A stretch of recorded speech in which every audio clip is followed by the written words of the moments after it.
Hi there, folks. Simmon here with the second part to the Intermediate Invitational playoff match between PlutoTheBrave and Asceric.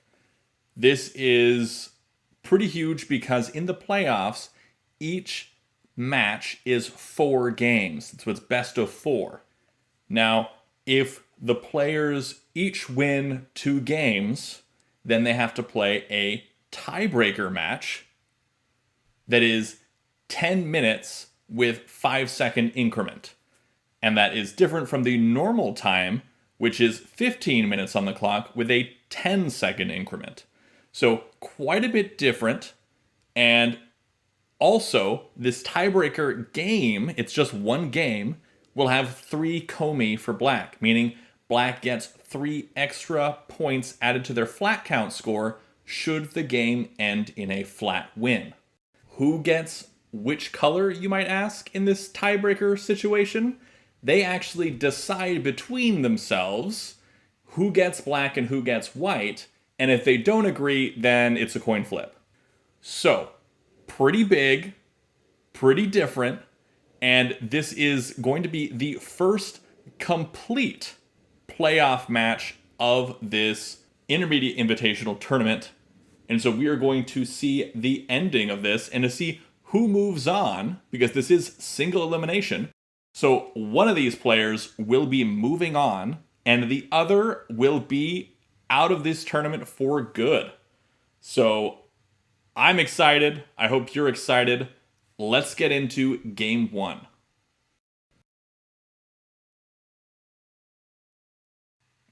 And here we are with game 1 of Asceric versus PlutoTheBrave in the playoff match tiebreaker.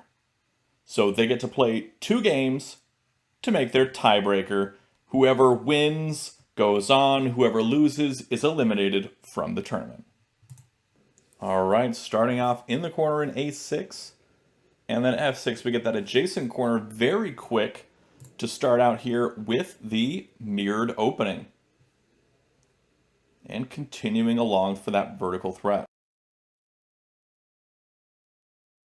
Wasting no time here, playing on this standard opening that you do see and that I did talk about in the openings video from the Tak University series. And you can see that link right up there in the right-hand corner.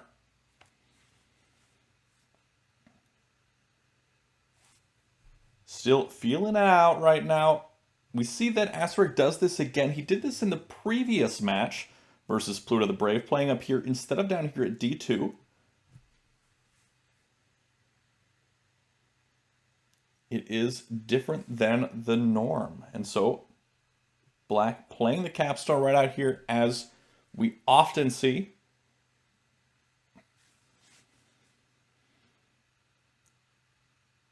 This is going to be a big one, I think. This match is going to be big. Okay, white building around here, just the same as we saw a few days ago in the same match that we had between these two players in the original match. Again, this is the tiebreaker match. So they play another 2 games here. And if they tie yet again, I believe, if I'm not mistaken, they have to play 1 game with komi and potentially with lower time controls. And we do know that Pluto does very well with komi and low time controls because he did win the Blitz Tournament that we had just a couple months ago. So Asceric is hoping to win this match here in today's games so he doesn't have to take on Pluto on his home turf. This looks to be playing out pretty much the exact same way that we saw the previous game where Asceric was white.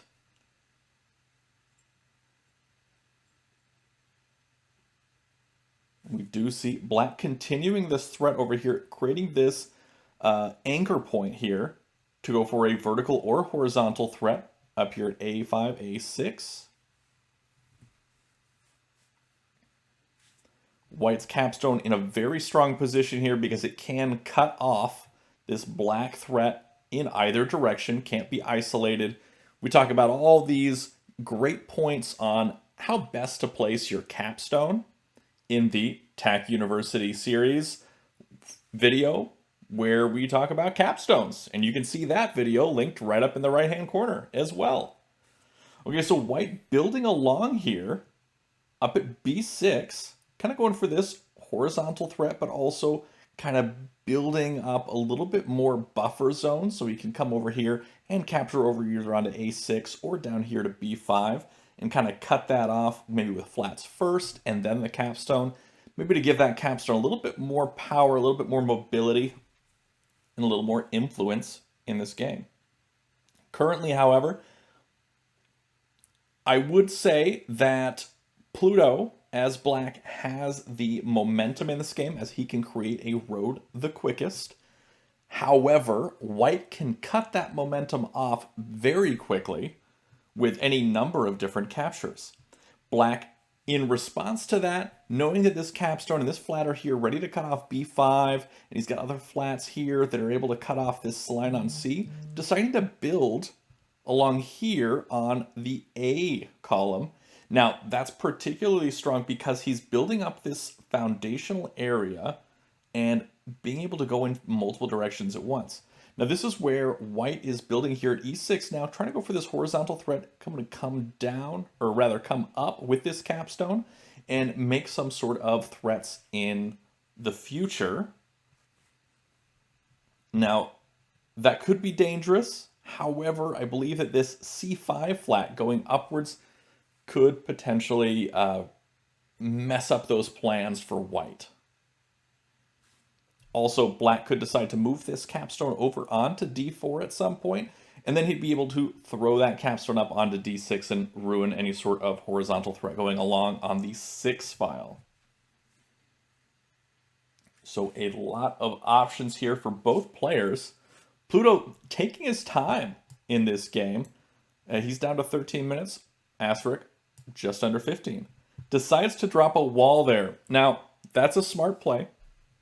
This wall is in a really good position. It can come up to cut off the horizontal, come left to cut off the vertical. Which one would be best? Hard to say. But this is a very defensive move, and he kind of needs it at this point. There have been no captures in this game so far. We are at move 10 coming up on this next move from Asceric, and both players have dropped their capstones, and there have been no captures made.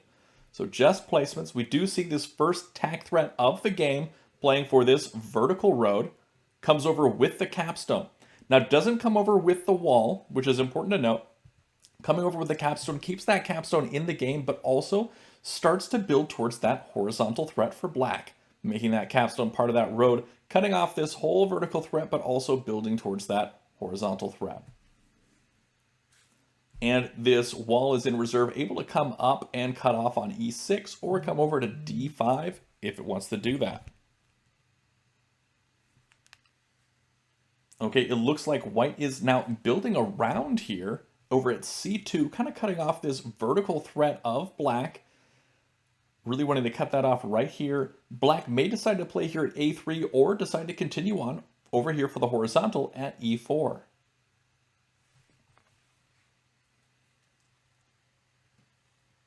Does decide to play here at a3, kind of counting on this vertical threat to really do a lot of the work for him, but also if this capstone comes up here onto b5, for example, black can continue to play onto a2, make that vertical threat, or decide to play over here onto b3, make that horizontal threat yet again. So a lot of options here for black. I'm actually liking black's position in this game quite a bit more than I like white's position in this game. So this is where you'll see something. b3 seems like an obvious move here for black, but it may not work out too well. The reason I say that is because let's say b3 gets placed, white may decide to play here at b2 or decide to play here instead at e4, but white is very close to making a horizontal road threat on this line as well. And so whatever black does make here can be easily cut off by white, and then white can take that initiative back and regain the momentum. So while black currently does have momentum, it is not very concrete, and it can be snatched away from black pretty much at any moment here.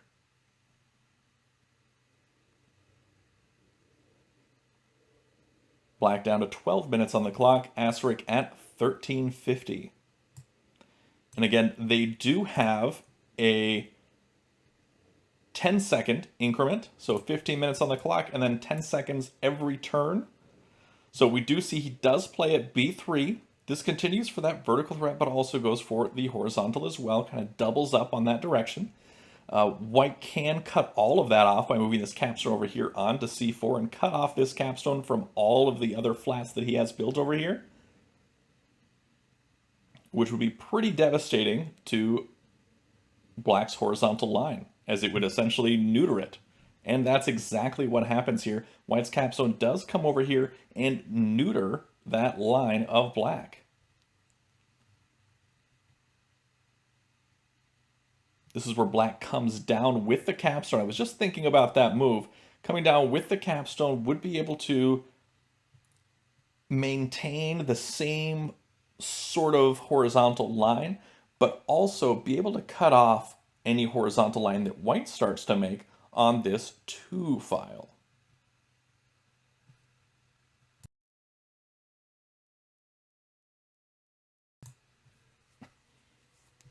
Okay, so we do see white building here, filling in at D4. Interesting play because it seems like he's going for some sort of horizontal play, but black's flats are in the way here. You can only assume that he's going to be bringing down maybe the capstone, maybe one of these flats coming up to cut that line off, and at the same time, start building towards that vertical threat. Black deciding, all right, that's fine. I'll just play right here at E3, make my tak threat, force a capture out of white. Because, again, placing would not stop this threat because we do have a flat at E3 and a flat at E4. So placing in either of these two spots would be a win for black. Instead, forcing that capture of white coming up here onto C3, that's got to be a little tempting for black to take this stack now. And it might not even be such a bad idea. Okay, does decide to take that stack. White could place maybe a white flat here, continue this vertical threat, or do something else, maybe give up on this vertical threat and drop a wall. There's a lot that white could do here.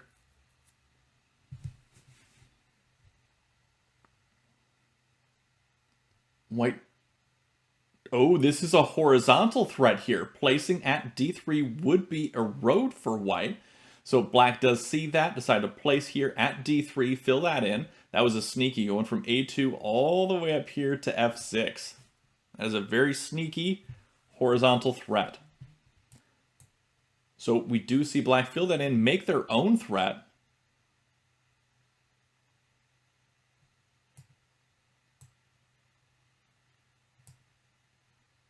Let's see here.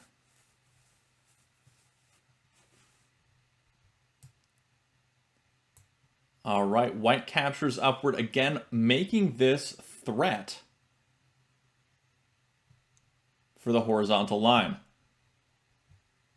Black gonna have to do something about this here. Could decide to move this wall over finally, drop a wall here or a flat here, move this capstone over.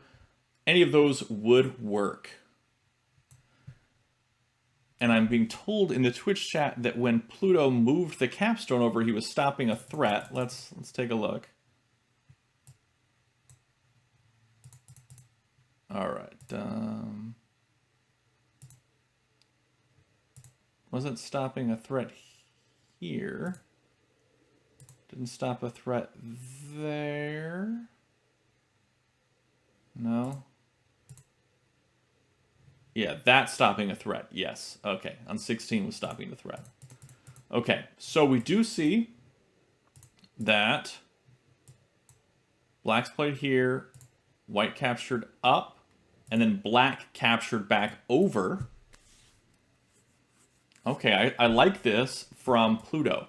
So Pluto's got a pretty strong position here. I still would give the advantage to Pluto on this game. White may be winning in flats, but that is not going to last too long here, I don't believe. We see 1, 2, 3, 4, 5, 6, 7, 8, 9, 10 to 1, 2, 3, 4, 5, 6, 7, 8, 9.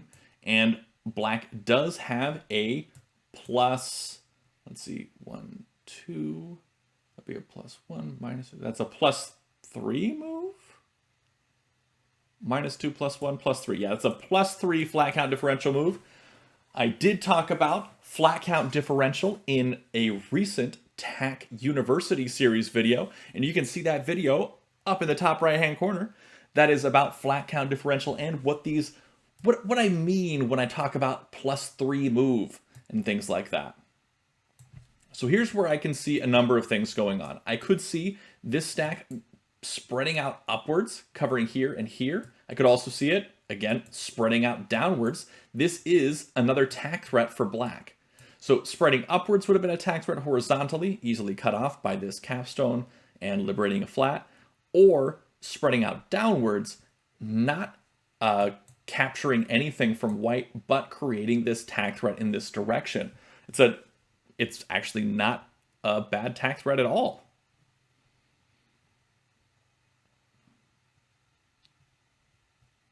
I could definitely see something like A2 plus to cut that off, or even a wall right here at D3, or moving this wall to the left. All of those function. Does decide to go for A2 plus to cut that off.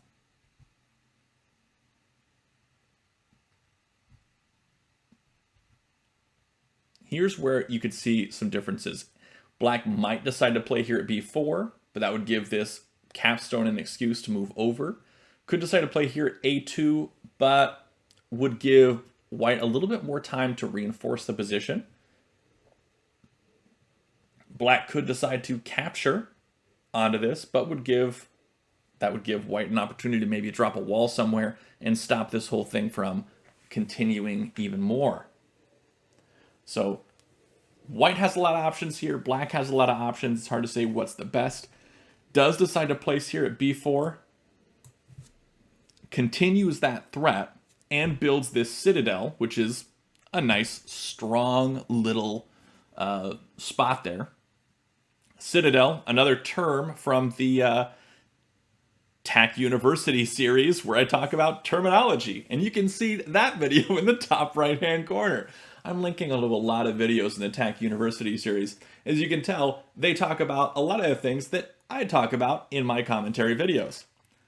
And for those of you who are watching this live on Twitch, you don't get to see any of those links. Sorry. But on YouTube, you do get to see those. So let's see. Asceric taking his time here, trying to figure out what the best response is to black filling in there at B4. I do like from white moving that capstone over to the left, potentially. Because he's got this set up here where it looks like he's trying to be able to throw this flat up onto A6. Doesn't have the distance for it yet, but moving this capstone over, and then if black fills in here at C4, white moves this capstone up to B5, then this is in range to throw. And so that would be halfway sneaky, but it might be the best way to go here for Asceric at this point in the game. I mean, Asceric's not in a terrible position here. They're pretty close to even. I would still give the advantage to Pluto, mainly because of the concentration of pieces that he has. Okay, we do see a capture here. Okay, we see a capture here from white. Moving that over, creating a Tak threat for white. Now, if black drops a flat here, this trend can continue of C6 going left, and then this capstone is able to throw up and continue that threat. So, he probably doesn't want that to happen. Now it's time to think, do I drop a wall here and abandon this vertical threat? Or do I do something else? Do I capture up, which would inevitably lead to a wall? Okay, he's going to do that. Going to drop this flat here. C6 likely coming over. Now this is where you'll see probably this wall E5 come up onto E6 here and cut off that horizontal threat. Because if he drops anything here, whether it be a wall or a flat, it is going to be a win for white.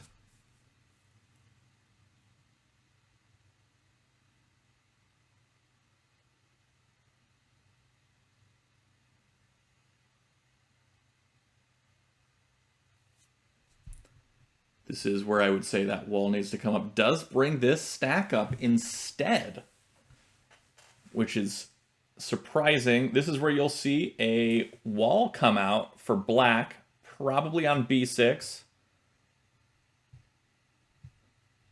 Yeah, I can't see it going anywhere besides B6 at this point, but maybe A5. They're pretty close. Actually,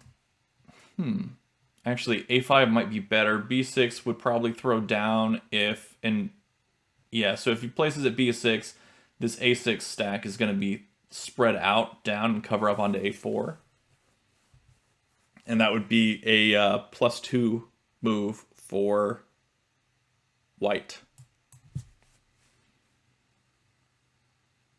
Whereas if he plays A5 with the wall, maybe a flat here at B5 or B6, and for that capstone to come up, and this comes up. Yeah, it's hard to say. Hard to say.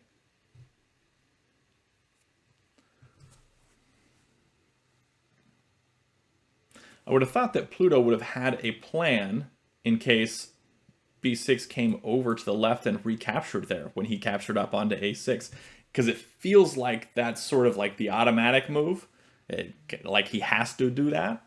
Placing a flat instead. I am intrigued by this development. What is he thinking? So he's got to be careful here, because if white wins a capture, we're on B6 and there is no wall played here on B5, that would likely get thrown down, dropping a white here and a white here for a horizontal road. Kind of sneaky, but I can't imagine any capture war occurring on B6 where the loser does not drop a wall here onto B5, and the loser would be black in this case, because white would come over, black would come up, white would come over again, and then black would drop that wall again on B5. And so if he does go for this, which seems to be what he's been doing all along, going for this B5 plus move,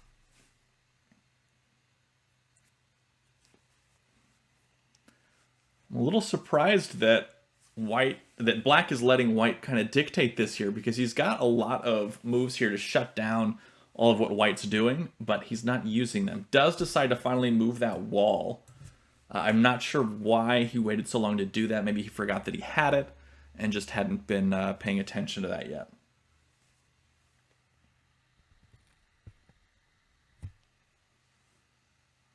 Okay, so let's see. What is white going to do here? White is going to play another flat there at C6. Doesn't create any immediate attack threat, but he will have one on the next turn. This is where I could see potentially black moving this wall stack over onto D6. Now, there's two reasons for that. Number one, to cut off any sort of vertical and horizontal threat that's building here, because building here at E5 would be working towards that. But then he'd be in range to throw that wall stack on top of B6 and liberate those captives. So that would be a way to do that. And I think it looks good.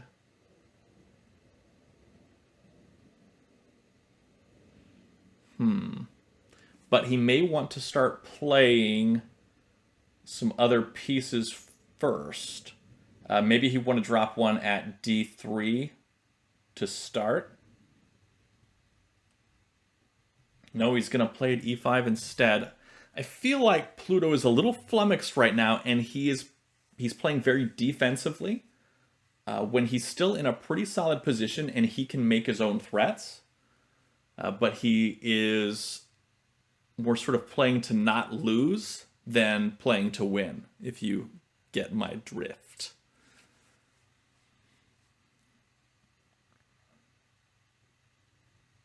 So this is where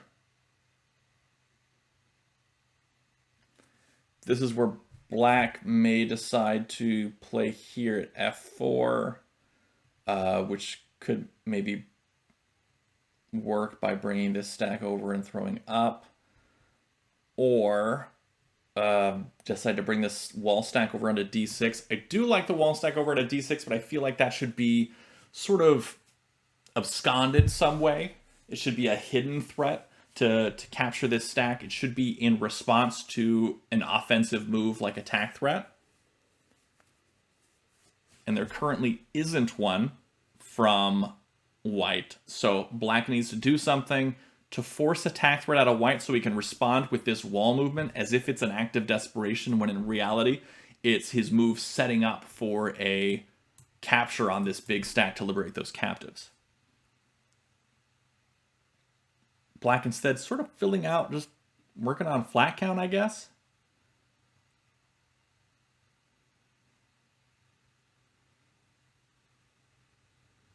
White does make a capture here. This is a Tak threat now, capturing up onto e5. This is where you'll see that wall stack move over to the left, hopefully. I imagine that's what's going to happen, though I could be mistaken. No, he decides to capture upwards. I don't know. Pluto did just play a Blitz match with someone right before this game started, so maybe he's sort of out of his head right now.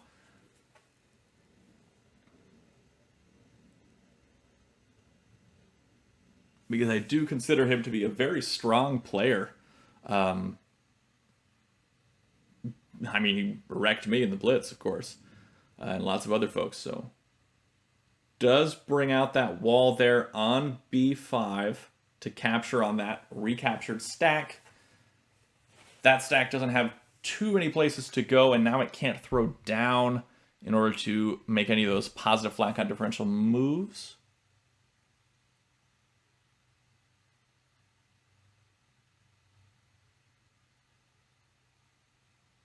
All right, so now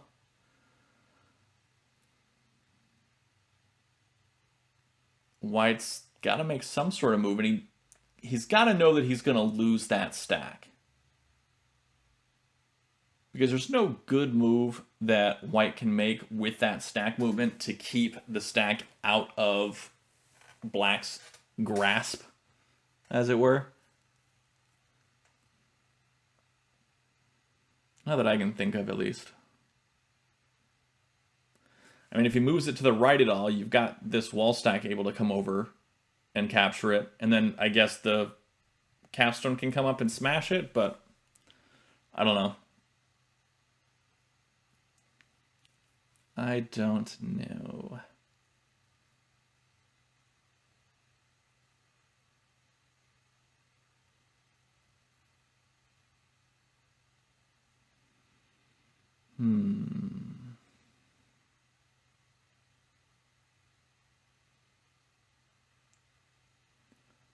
Oh, so that's another Tak threat. White threw that capstone up onto c6 there, making the Tak threat. e5 plus still a Tak threat here.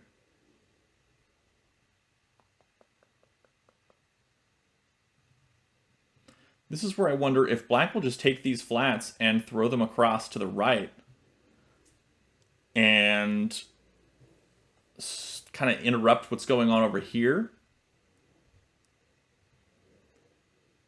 Because that could work, potentially. Capturing up would lead to a smash for sure, which would lead to a wall. So he does go across there.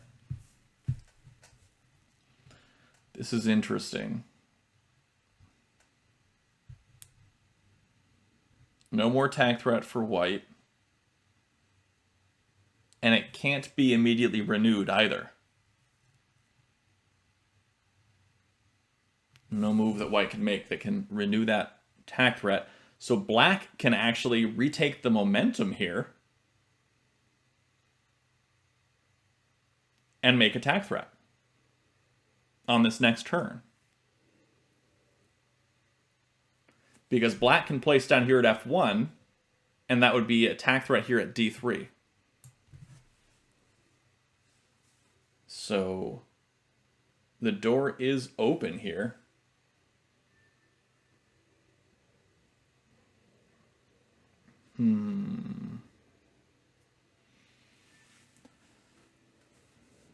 White potentially rethinking that move. Probably expected black's wall to come up immediately. But now that it hasn't, and he can't take that up and down and that sort of thing, he probably wanted this wall to come up instead so he could smash it and then threaten to go that way and threaten to go down at the same time and really just ruin all of black's threats here. But instead, black decided to play that stack over and capture and kind of ruin that tag threat that he had going. I feel like that's a solid move. Okay, this is not a tag threat. Again, black does have the option here to keep momentum and play at F1 for the tag threat. At least I don't think that's a threat from white. No, there's no tag threat there from white. So black can play down here at F1.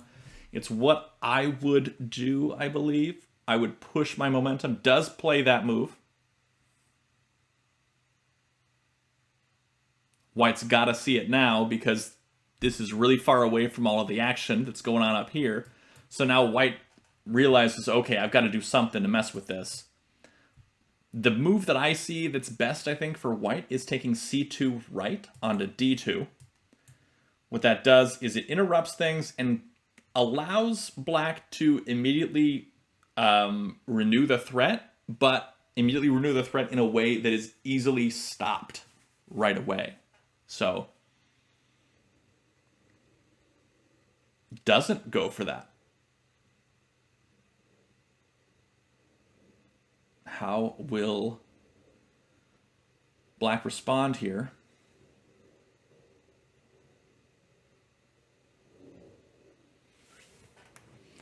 Black could respond by placing here at C4. That is relatively safe to play.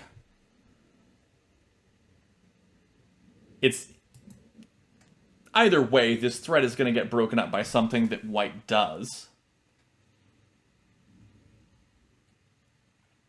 But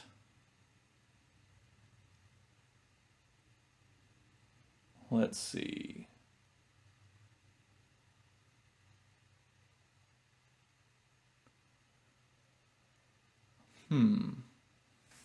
I can see potentially black sneaking out of here with something, but he is down to 3.5 minutes on the clock. Asceric just above 5 minutes on the clock, so that is going to be affecting some of these decisions here in the next few moves. Black does come over with that capstone stack, renewing the tag threat. However, it can be pretty quickly stopped by this C2 to the right move, or even just playing a flat or a wall right here onto D3.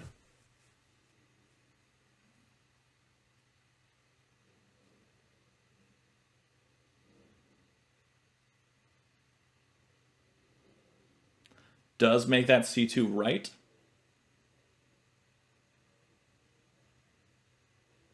Now what I see here, I was thinking C1. I liked C1 a little bit better than C2 because C1 gave the ability to continue this threat, and if D2 down happens, it's able to come across. And I like C1 a lot better there. I think that would have been the much stronger move, but we will see what happens next. In fact, c1 might have been so strong that it could have led to something very strong, potentially. Not, I don't think a win, but something very close to one. Does renew that threat by placing here at d3. Wall is probably going to come over here onto d1 now in response. Does do that. And this wall now has the ability to free those captives. Or that one captive, rather. There's only one under there. But able to make a +3 move here by spreading out. And that is a strong position for white.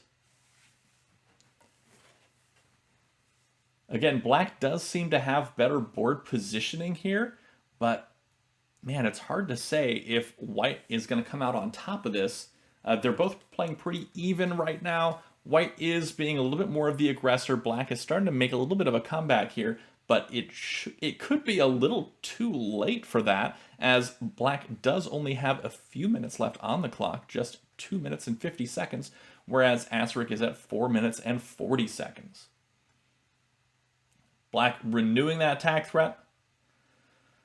I guess bracing for that +3 move with that wall. And then I guess ready to play at f2 to renew the attack threat yet again. Just keep playing and placing new flats down.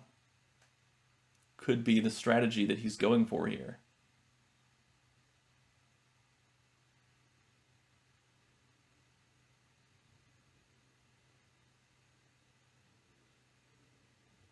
But white is now thinking about what response to make, maybe not making that +3 move.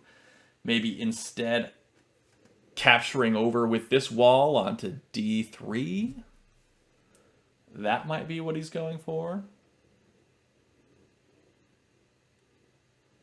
I do also keep looking at maybe a potential for a horizontal threat from a4 over here to somewhere like f4, f5. But that seems to be a little far out and maybe not in the cards here for him. Again, black is also kind of controlling when this game ends because the reserves are running low for black.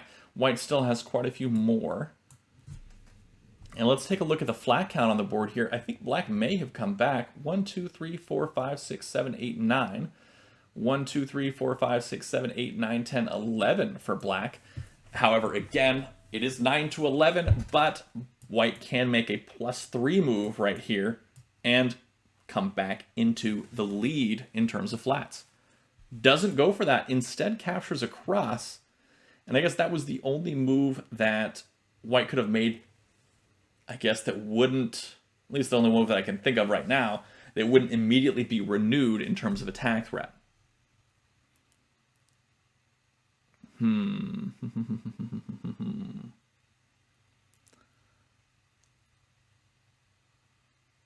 Tough to say what the next move is going to be because black can't renew this attack threat. White does have momentum because on the next turn, white will be able to make a attack threat. So black is going to have to think about something clever to do that might foil white's plans in that regard. Potentially a placement up here at f4 could work.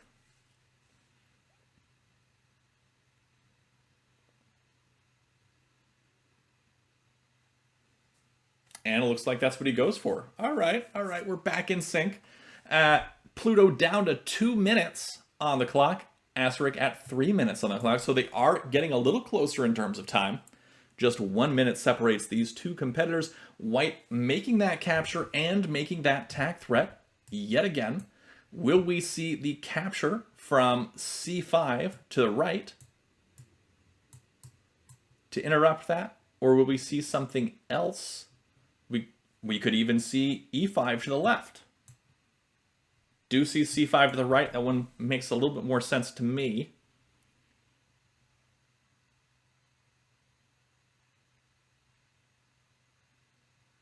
And see, we do have very close to attack threat here for black, going across and then up here and then across. So if white does take d6 down, we will see e5 to the left. But after that, what are we going to see? Are we going to see a wall come out for white? Because a wall coming out for white isn't going to help his flat count. potentially by being able to capture this, but only if he plays it in the right spot. If he plays it here, is probably the right spot because he's going to want to spread this direction. Does drop a wall here instead, already dropping that wall. We may see e5 minus, which would make this wall not able to capture here. But then d6 minus would be able to come in. Okay, so maybe not a great play. It's hard to say what's going on in this game. Does decide to throw that stack across and protect it.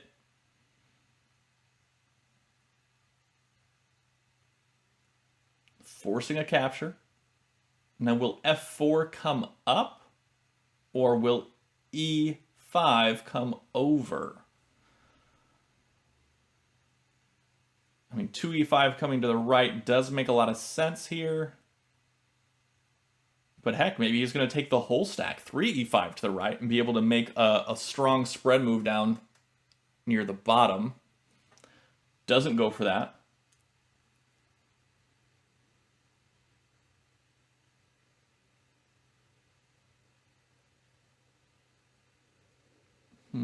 Let's see what white is going to respond to here. I mean, it's starting to look a whole lot better for black, despite the time.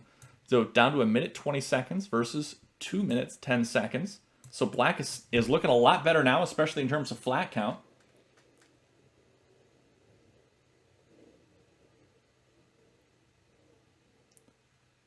This is where we...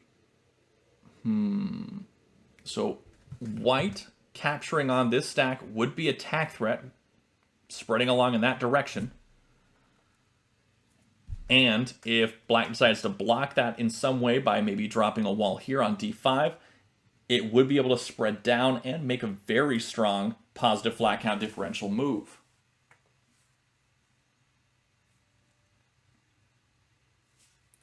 Going to be some tough decisions here from black on what to do next.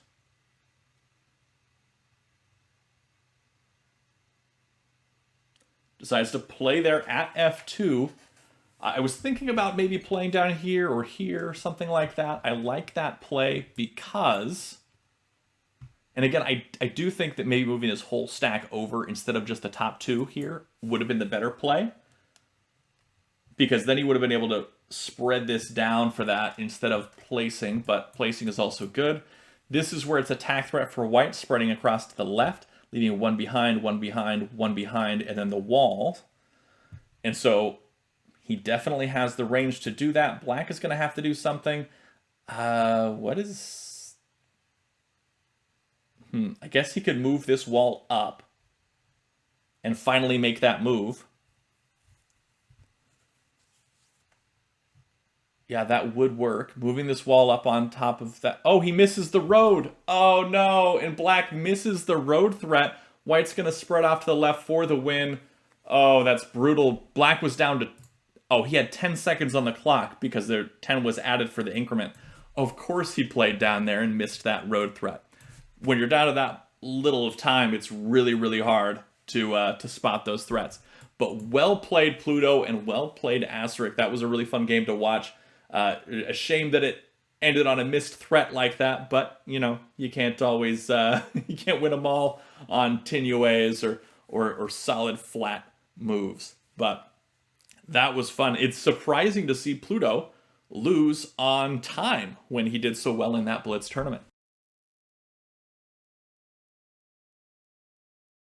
And here we go with game 2 of this tiebreaker match in the playoffs of the Intermediate Invitational Tournament between Asceric and PlutoTheBrave. And we see the first placements down here adjacent corners, as we are so used to seeing, right into this mirrored opening, playing quickly, playing very quickly. I feel like Pluto doesn't want to be down low on time anymore like he was in the previous game. Black going for that standard move and standard placement here for black in this opening. Mirrored opening often plays something like this. This is where you'll likely see white play over here at c2 to continue on for a horizontal direction instead of the vertical, now that this black capstone is ready to cut that off. White taking his time here.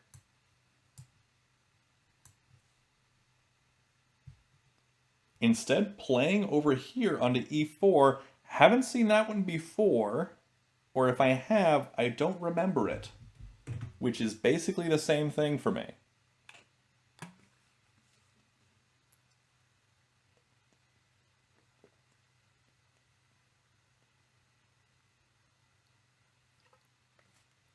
Black building over on b3. Now this is something that I have seen before. So building over on b3 gives black the opportunity to take that capstone, move it over onto d3, and still have 3 in a row here in one direction, going for that horizontal line. So he may be prepping to go for the horizontal, but also playing at b3, sort of brings this line here of c4 and c3 in line for a vertical threat as well.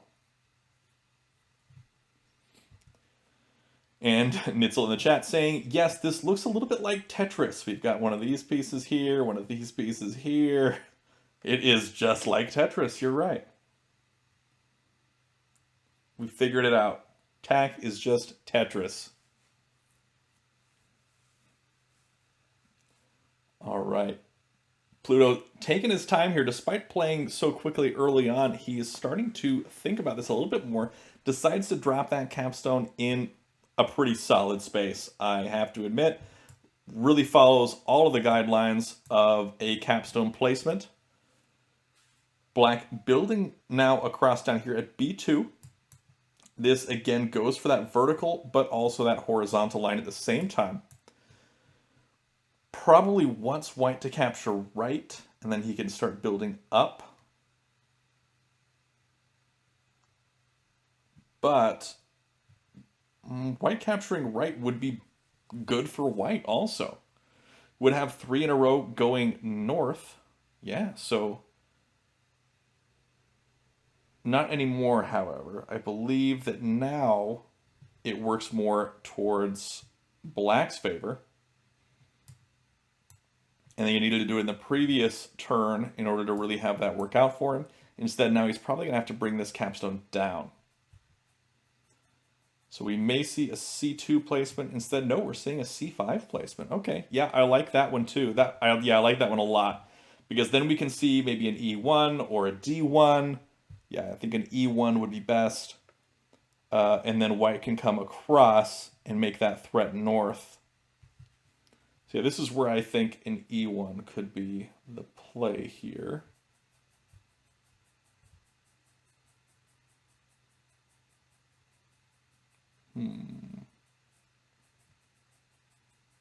No, decides to come across already.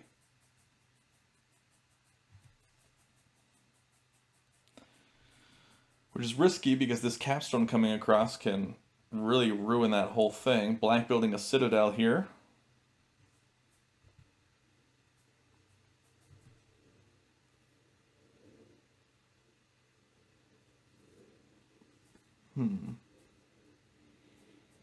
Black's position is pretty strong. I like it. While white is working towards a number of things at the same time, I think that black's capstone is in such a position that it is able to basically ruin everything that white's got building right now and still be able to work offensively with it. So I think that capstone placement of black is just so strong. White built sort of all of their offensive power around the capstone of black because black's capstone was placed so early. It seems like the way that white built their position really hurt themselves, really, right there. So this is where we see black building here at f3, ready to come down probably with d5, make that threat in the horizontal direction.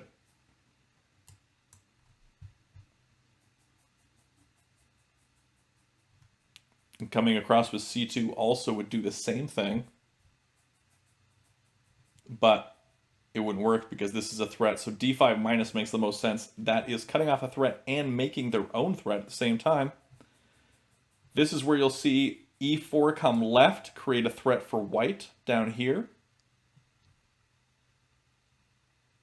Or not. E4 left would have been a attack threat, but not going to do that. Going to have to drop a wall here. Oh no, or a flat. That works too. I'm a little confused why that capstone moved instead of the flat. Why didn't this flat come over?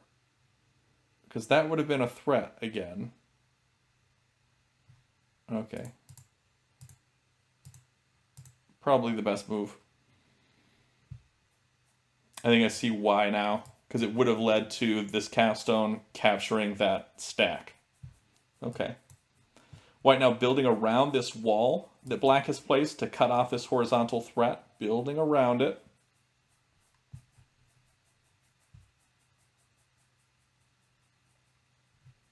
Can also decide to build up at any point to make that vertical threat as well.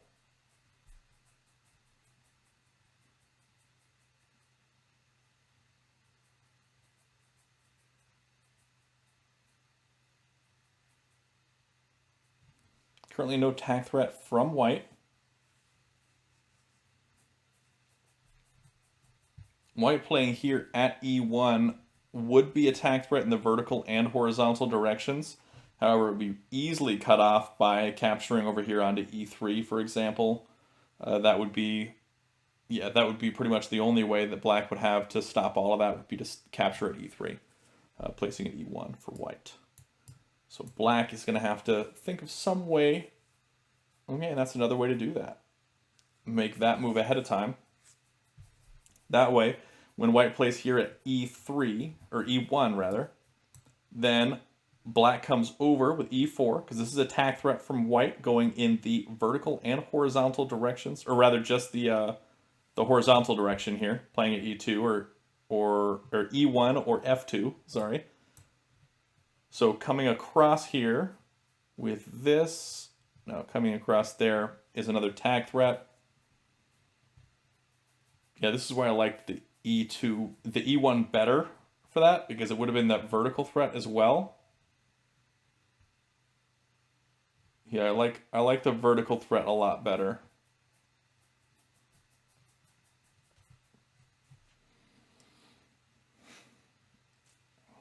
Because if we see here, if instead of playing here, if you played at E1 and this came across, he could have captured down, and then when the capstone came across, he could have moved this capstone down, leaving one white behind, maintained that threat, and then kind of forced the wall to come across. But that's not what happened. Instead, they made this board state here. This wall coming out is pretty strong. If it does capture, black won't be able to smash it because it would leave a road for white.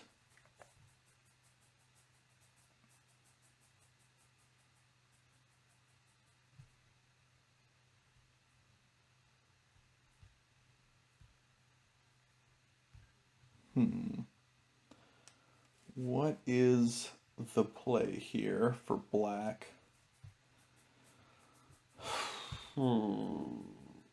No attack threat from white.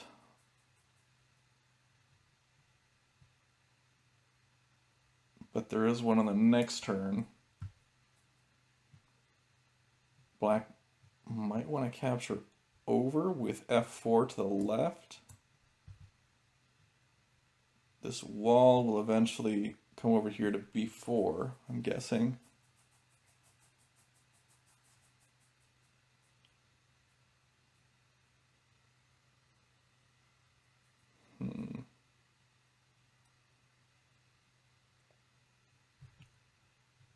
Okay. Plays at E5. This creates another attack threat for black. This is where you'll see that wall come over now. It won't be a attack threat for white, but it will cut off black's attack threat.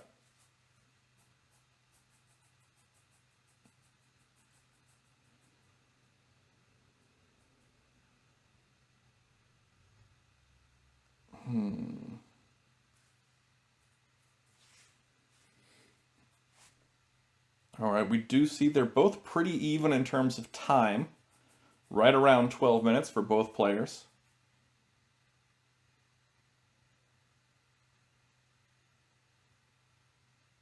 This game is a pretty tough position for both players, both trading threats, both making tack threats left and right. No tack threat here for white, but it does cut off the threat from black.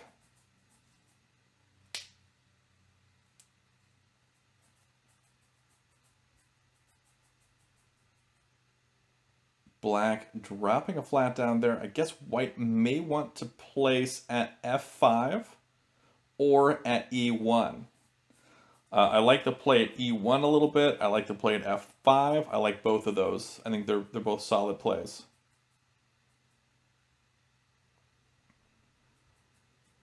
Does play at f5. That is a tack threat for white. Capturing up with e4 onto e5.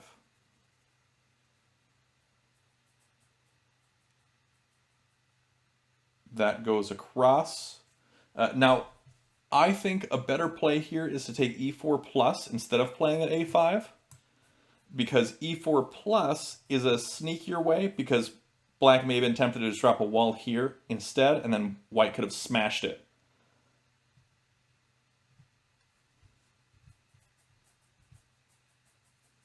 That would have been a little sneakier.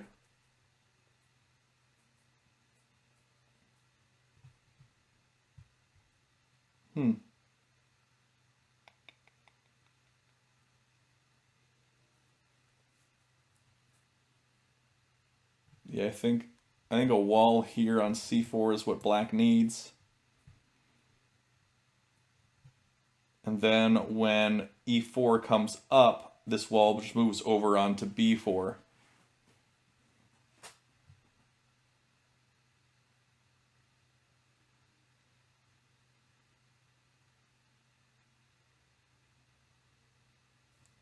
Instead, he's going for the vertical threat, trying to place down here at e1 probably in the next turn, so he can move that wall to the side for the road. Black sees through that, places here. I guess white could play at d1 and do the same thing here. Or capture over and then recapture. But the recapture wouldn't be good because smashing that then wouldn't leave the road. So yeah, d1 I think is the play here. I don't know about that because now f2 can come left. And I guess the wall can come down after that point. Well, this may work out for white. White is definitely in the stronger position here. Okay, this is where I think the wall needs to come down, because if this comes across, then... No, if this comes across, then black still can't smash that wall. But he can place his own wall here at f3 to keep the wall from moving.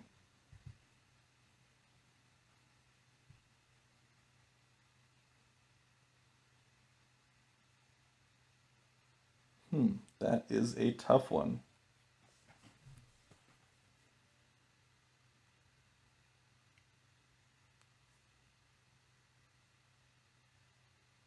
Does decide to go down with it.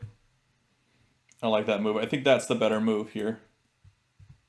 Because now you can move the wall to either side. There will be a capture at some point onto e4, and this capstone's going to have to move. Unfortunately, once the capstone moves, that's going to free up a lot of positioning for black. And black will start to be able to interrupt that by moving this capstone right up here onto d4. No, actually, won't be able to do that. No, yeah, they will. Yeah, they will, I think.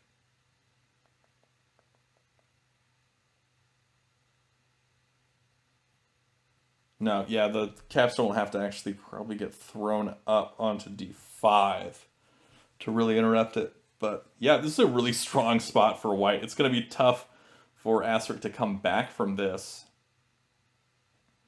So I feel like this tiebreaker match is actually going to go 1-1. Ooh. Okay, I like that move from black. That was a good one. I didn't see that coming. What they did is they took this wall stack and dropped 1 and then the 2 right here. And so white can't smash that wall, as it would lead to a road for black.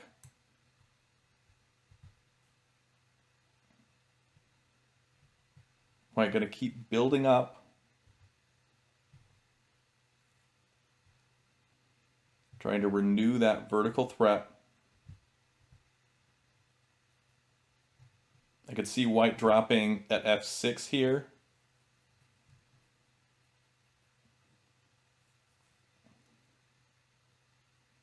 Yeah. Trying to build along for this horizontal. I can see b5 coming next. And that way, placing at c6 or smashing at d5 would be the road. So black's going to have to think of some way to stop that prematurely. Probably by dropping a wall here onto b5. Doesn't go for that. Instead places here. Not a attack threat for black yet.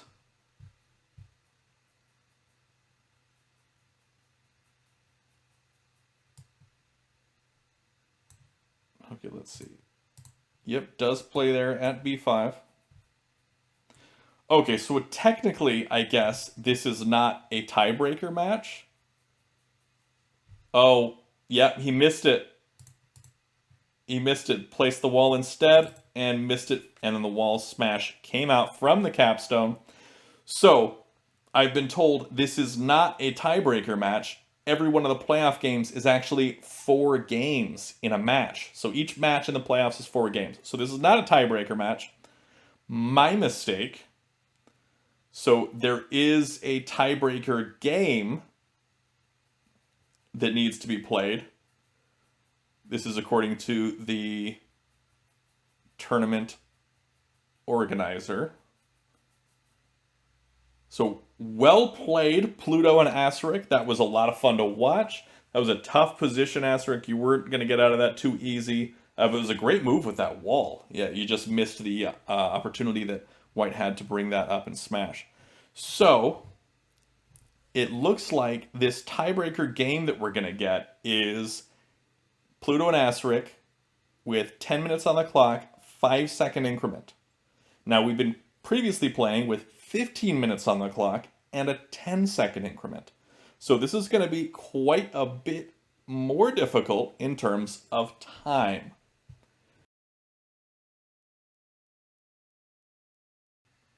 So here we are with the tiebreaker game between PlutoTheBrave and Asceric. Pluto as black, Asceric as white. This is 10 minutes on the clock, 5-second increment, and 3 komi to black, meaning 3 points added to black's flat score should the game go to flats. Now, starting off the game right away, that's a6, f6, that is adjacent corners going for that standard mirrored opening. Right out the gate here. It looks like Pluto really thinks this one is going to go to flats, even though both games have ended on a missed Tak threat. That is a little risky, but we'll see how it plays out for him. A little bit of different play here from Asceric, playing at e6, not continuing this line.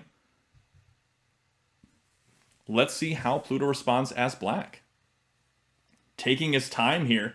Pluto definitely lower on time now. We do have the 5-second increment as opposed to the 10-second that we're used to, and only starting on 10 minutes instead of starting on 15 minutes. So, a lot of stuff going on right now. All right, we do see that capstone finally drop there from Pluto. Ready to cut off that vertical threat from white. White probably going to build over here at d6 or c6, depending on how he's feeling right now. Probably at d6 to continue both of those threats. We have seen something similar from Asceric in both of the games he has played as white against Pluto, where he's playing a slight variation on this mirrored opening. Okay, so we do see playing at d6 and then immediately black playing here at c6.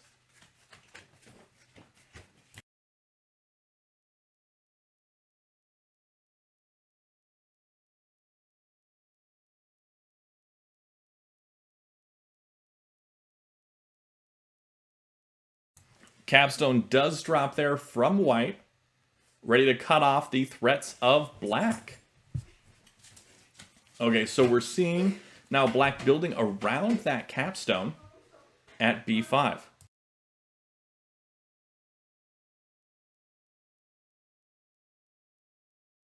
Black immediately moving that capstone over, ready to cut off that vertical threat from white and start working towards that horizontal threat. This looks very similar to the game we saw at the beginning of this match, where black built around white's capstone. Instead, he's going to be building across here first. Now, I think that's an important distinction. White will likely still move that capstone over onto c4, as that's a very strong move and really cuts off a lot of what black's doing. And we do know how that worked out for him in the first game. It definitely worked out in white's favor there, white winning that first game. Granted, that was a long way down the road after that first game, not right here in the beginning. Okay, so black building now around that capstone a little bit more. White now continuing that horizontal threat, connecting at an anchor point of f3.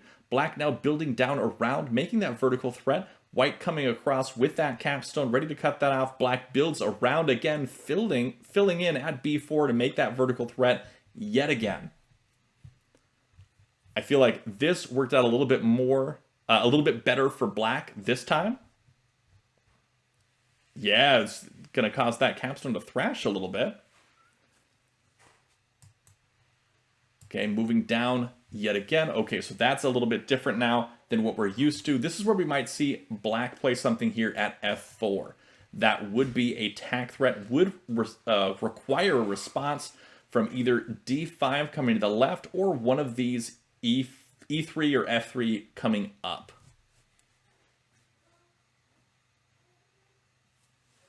This is a tak threat here. I'm surprised we haven't seen... Okay, so this is where we'll see b5 come right. Oh no, or c6 come down. That also works. Now, e3 or f3 are going to have to come up here and interrupt this threat. You do that. Now, if e4 comes right, e4 is going to get a wall dropped on it. But instead, black dropping that wall first. Black does have 3 komi, so he doesn't have to worry too much about the flat count. At least initially, he can play a wall here or there. That's what the komi is for, to sort of even up the playing field here. If black doesn't do something very quickly, like drop a wall here or here right now, dropping a wall probably on c6 is going to be the best bet. Would be able to come down. Does do that.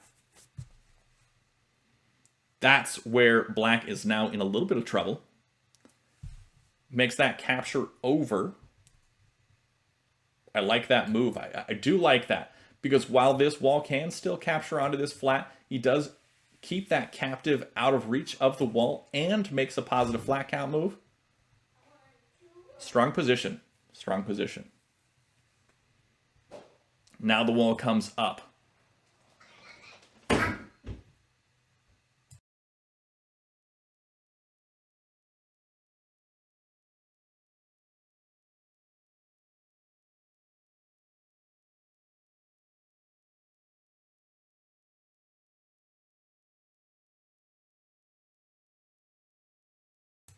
Let's take a look at the clock here. Asceric down below 8 minutes. Pluto at 9 minutes. Pluto definitely playing quicker and playing a much cleaner game, I think, at this point. White is trying to catch up here.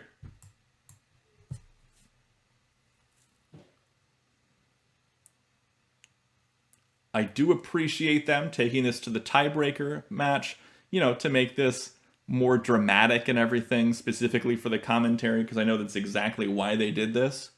It wasn't because they were very evenly matched at all. It was just because they wanted to bring this to a more dramatic end. So I appreciate that. Yeah, thank you guys.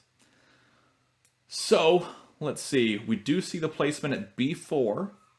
White doesn't want black to play there, so decided to play the flat there instead. Work on the flat count.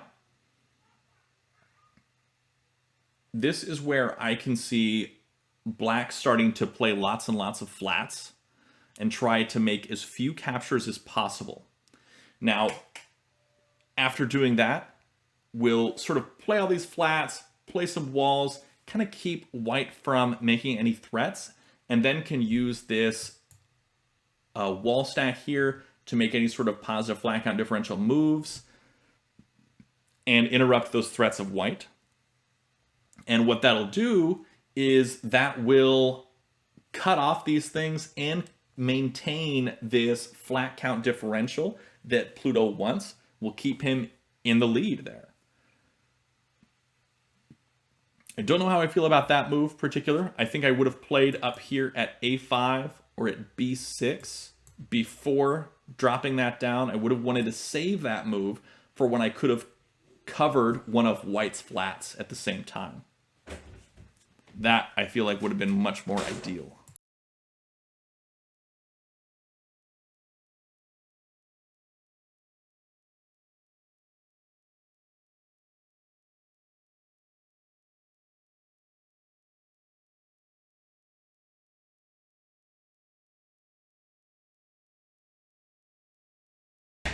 We do see two quick moves here from a3 plus capturing on that black flat, and then black immediately dropping that wall, ready to capture that stack. So that is exactly how black is playing this game. He knows that he's got 3 komi. He knows that he can make these wall drops at any time there's a capture from white, and then be able to liberate those captives and still come out ahead. At least he can do that a few times and still come out ahead in terms of flat count. And that's what that komi does. While white still starts out with the momentum and gets that advantage, black does have that komi advantage and can sort of bring this game more to a flat count win and force that ending. So I think that's the strategy that Pluto is playing with right here.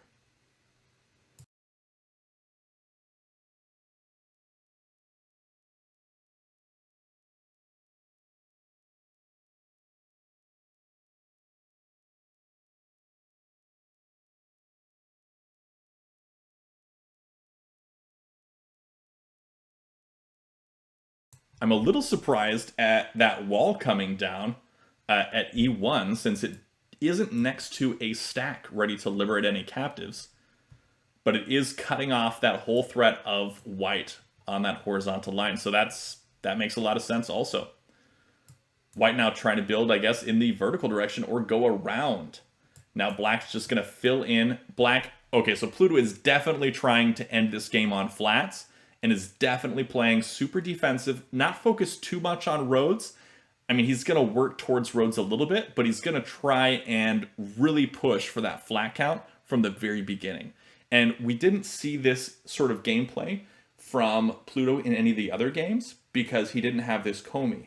Now, we definitely see that having this +3 komi is very much affecting how Pluto is playing this game. And take from that what you will.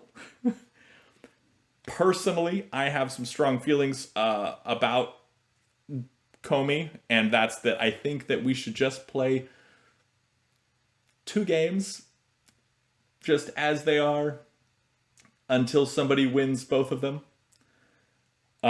Just pairs of games until somebody wins both games in a pair, instead of adding komi or things like that that will influence how people play and play the game differently. But I think I'm in the minority in that regard. So white playing up here at e5. This is not a attack threat for white, but it is building for that vertical line. And then black immediately coming across with that wall capturing to cut off that potential.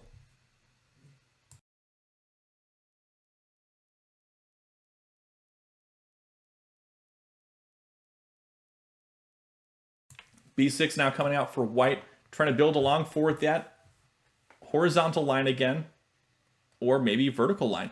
So white's actually not in too bad of a spot here.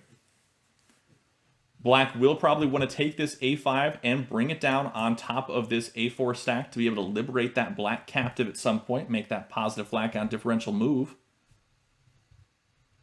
Does place a flat up top, maintaining those placements. Let's take a look at the flat count here. 1, 2, 3, 4, 5, 6, 7, 8, 9, 10, 11, 12 for white. 1, 2, 3, 4, 5, 6, 7, 8, 9, 10. And then plus 3 komi, 11, 12, 13. So black is in the lead in terms of flats.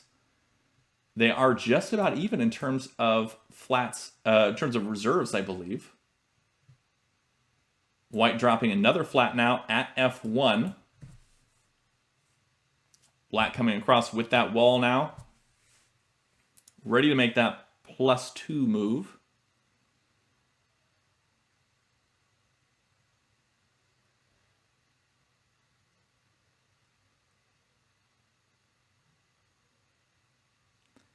All right, now let's take a look at the clock again. 4 minutes on the clock for Asceric, 7.5 for Pluto.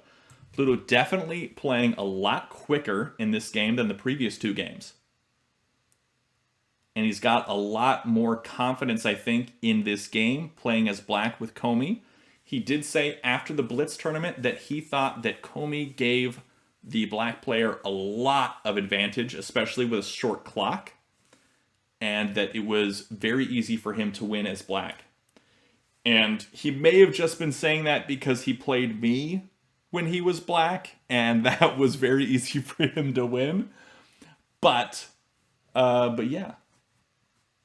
Maybe he said that to make me feel better about my performance. Who knows?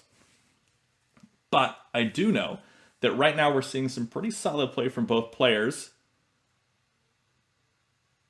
I can see A5 being placed here for black. That would make sense to me.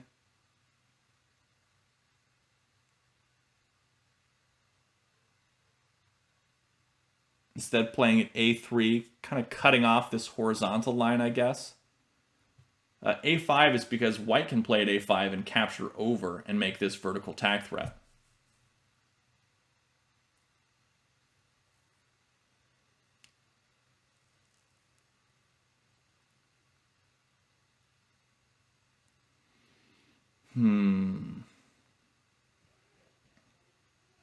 White down to 3 minutes. Black down to 7 minutes. Pluto...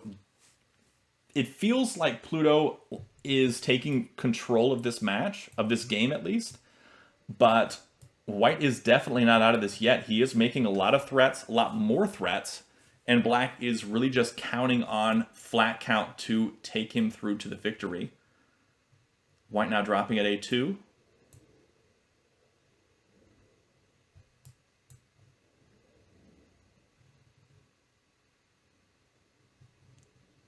Again, I do feel like A5 is a good placement here for black. It's also working towards a little bit of a road threat for him.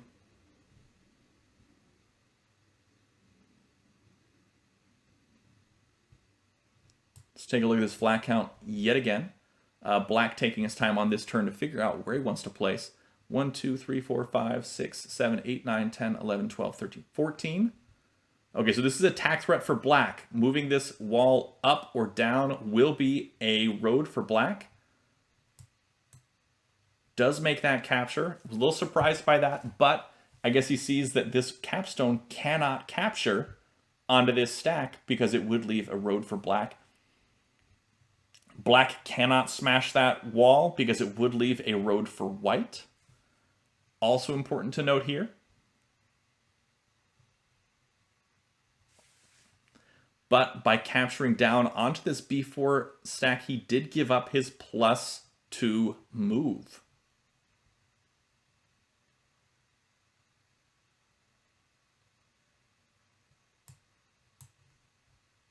Now he's going to fill in, try to move across here for the road in that direction. Let's look at the flats. 1, 2, 3, 4, 5, 6, 7, 8, 9, 10, 11, 12, 13, 14 now. Black won by making a road. Where did that roadie? Oh, I didn't even see that. That was clever and tricky. Throwing this stack, dropping one white, one black. I didn't see it. Asceric didn't see it. Pluto did see it and did make that move. Excellently played. That was fantastic. Very well played to both players, but extra special well played to Pluto. You definitely had me fooled there. I would have lost there as well, so don't feel too bad about that, Asceric. Super fun games. That was awesome. Thank you so much for playing such fantastic games. And yeah, that was great. I can't wait to see what else comes up in these playoff matches in this Intermediate Invitational Tournament. Be sure to come back next time for the next match. Thank you all for watching. Be sure to check out the description at the bottom of this video to see all the TAK resources that we have available to us, including the playtak.com website where you can play folks online. Also, the rules for the game so you can learn it. Check out the videos on my channel for how to play Tak. Check out the subreddit. Especially, check out the Tak Discord server, which is the community hub. It's where everybody goes to talk about Tak, find players to play with, where we organize all these tournaments and everything. It's all on that Tak Discord. That is the place to be.